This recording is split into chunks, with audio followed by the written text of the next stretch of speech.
The St. Louis Blues are younger than you think, and I think they're better than you think.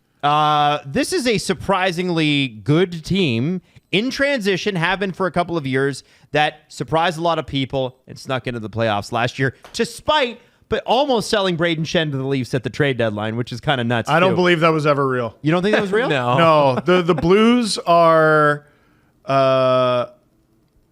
they're as noisy as the Calgary Flames. They're just they're less annoying about it. Okay, I got you. Yeah. 96 points last year. Odds makers at BetMGM have them listed at 92.5. And by the way, if you take the over, you get better odds, 1.91. So they're really hedging that St. Louis takes a step back this year. But I want to start. Well, actually, I don't want to start. I want to hear what you guys have to say. Would you go over or under? I hate how good they are at this. I'll say over. Okay, Jesse? What's the number? 92.5. Over. It's 92.5. Over. Our old radio station. Okay, over. I'm saying over as well. And I want to start with the forward group.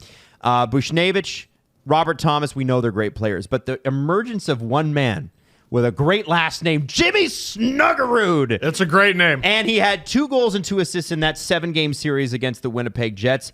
Big body, big shot, 21 years old, fit right in.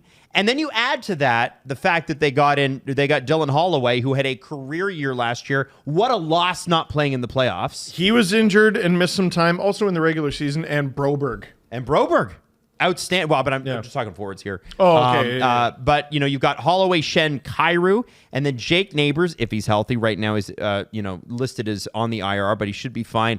Pius Suter coming in from Vancouver for a couple of years, who had a great year last year. Nick Bukestad, and then a lot of Leaf fans love Toropchenko because they think he'd be a great fit here one day. Oscar Sundqvist and fan favorite Nathan Walker, who is a noted Alan Walsh client. And signed an extension. Just signed an extension. That's right. That is a very surprisingly good forward group. It's a nice group, and it's why they thought they could afford to lose Zach Bolduc, which is a move I still disagree with. Yeah. But I understand the logic.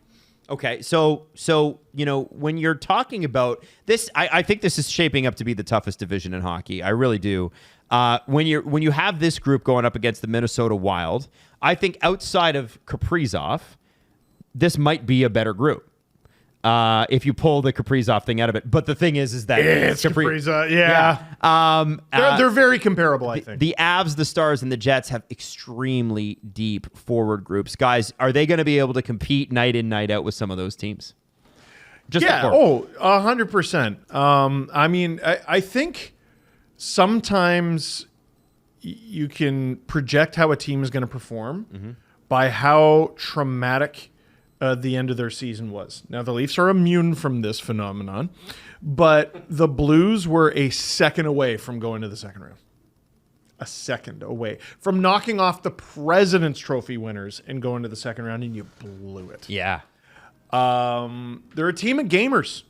They're young, but they're gamers, and they have one of the most fidgety GMs in all of hockey.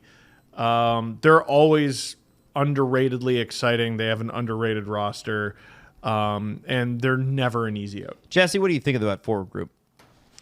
Yeah, I think it can't go unnoticed that this team was the best team in the National Hockey League from February 22nd onwards until the end of the regular season. Man. No team in the league had as many points as they did. They had 41 points. They're 19-4-3 to end the season.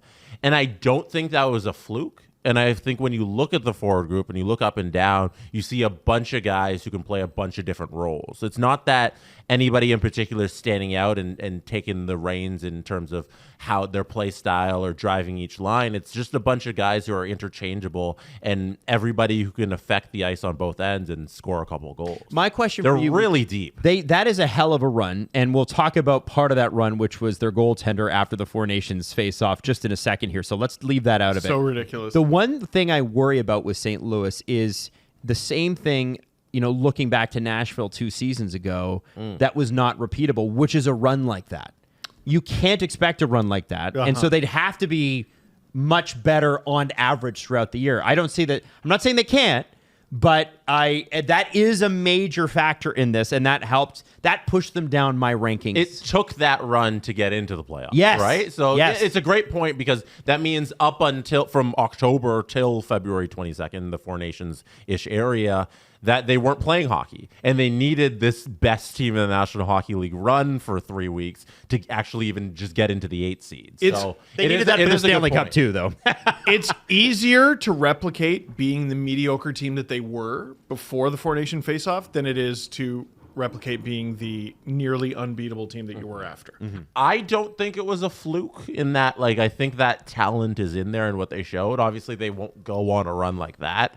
I don't think consistently throughout the year, but I think there's enough quality where their floor isn't as low as it was from October to February. So let's then talk about the goaltending. We'll skip defense for now. Sure. The major reason for that run was the play of Jordan Binnington. He had a renaissance year, but it wasn't great going into Four Nations. You had a lot of doubters, and by the way, chief among them, even up to the championship game. Berube? I was like, huh? Berube? Nice. Hey. Was Berube among the detractors? No, I think Berube probably liked him. Former coach. I was like, even going up to that game, I'm like, why are they starting this guy? I don't understand. And he came back from that Four Nations victory and was on fire, like ate every Mario star that you could eat. He's one of the best goalies in the league. And they've also got Joel Hofer, who's 25, backing him up. Really good. Another like underrated goalie. If Jordan is locked in, Jordan Binnington, and Hoffer's good, that's one of the better goaltending tandems out there. But I think what we're discovering about the Blues, is they're a good team with a lot of ifs, right? Like if everything goes right, which it almost never does, then we should be great. Then you're one of the best teams in the world. But like, what are the odds? Again, like, I'm not trying to disrespect them. Like, what is the point pace of going? What was it? 19-4-3. 19-4-3. Yeah. Okay, so games. Yeah, most teams don't play at like 140 point pace. That's a 788 points percentage. Like that's yeah. Wow. 788. I think they're a good team, and yeah, at their best, they're absolutely humming. But it's so hard to maintain that for 82. Yeah, it is. Now, going to their defense, they made a really smart trade in picking up Cam Fowler last year. People said he stinks, and we were like, well, hang on a sec. Does he stink, or does he play defense for the Ducks? And it turned out he's pretty good, and he was spectacular on that run. Will we learn it the fourth time it happened? Yeah. Let's wait and see. Colton Parayko is obviously, a Team Canada guy. He's spectacular. Phil Broberg, I think, was having a really good year until the injury. Falk is there. They've got Logan Mailloux now because they traded Zach Bolduc for him. They've got Tucker. They've got Torrey Krug is not ever going to play again, it looks like. Yeah. So I would say a bit thinner. But you need some of these guys to sort of emerge and be better, right? You'll need Broberg to be better than he was, and you'll need him to be healthy. And you'll need Logan Mailloux to step in and actually be Logan Mailloux. Yeah, this is the thing with that trade is, like, they decided we need more future on D. We're pretty set up front. I think Bolduc is a better forward than Mailloux is a defenseman. But Mailloux's a right-shot defenseman. Sorry? But Mailloux's a right-shot defenseman. Yeah, like, it shouldn't even be controversial to say that. Bolduc has, like, an abundance of NHL experience. Mailloux's been, like, sort of a... He's never been a regular NHL player, and he's going to be tasked with doing that for the Blues, and there's no guarantee for any rookie defenseman that it goes great. Adam Juracek is also waiting in the wings, but he's only 19. You don't need to rush him. Jesse, what do you think about the defense for the St. Louis Blues? Like, the defense during that run, they limited shots against, and that was kind of their whole thing and how they started playing better hockey. Obviously, the goals came, but like the defense was a large part of it because the Blues had never been a high shot team themselves, but during their stretch from the beginning of the season to Four Nations, they were allowing a bunch of shots on goal. So they didn't move, I don't think, outside of the 20th teams in the league in terms of shots on goal, but they moved from the 26th team in shots against to the top 5. Right. There was a complete defensive switch, and maybe, like, the thing about thinking that it's not repeatable, maybe they unlock something with that defensive structure that is repeatable. Maybe they've they figured out a way for that core of 6 guys and the rest of the team as a whole to play a solid type of defense that doesn't allow a lot of shots on goal. Because they did it through that run, and maybe they come into this season that through training camp and into the regular season with that same attitude and that same structure of play. I think one thing that we're understating is Jim Montgomery essentially does not lose regular season games. No, he's amazing. So that bodes well for them. Yeah, and bringing him in midway through the season sort of dovetailed perfectly with their turnaround. And what happened midway through the season? They figured it out. They got good. Yeah, they figured it out. Like maybe it's just they brought in a new coach who got them playing better with their defense, and that's what they are from now on. This division is so hard to rank because there are 5, as you said in one of the other preview videos, Jesse. There's like a top 3, and then there's the middle, and there's the 2 obvious bad teams. It's this one's hard. Are they better than the Wild? Are they worse than the Wild? I have no idea. Where do you have the St. Louis Blues ranked in the Western Central D? I think they're the 5th place team that nobody wants to play. So you think that they're maybe the second wild card team, and that will not be a fun out for anybody that has to play them? It's too good of a division to have them higher. And because they're so young, if the tie goes to the veteran, 5th. But yeah, who the hell wants to play them? Jesse?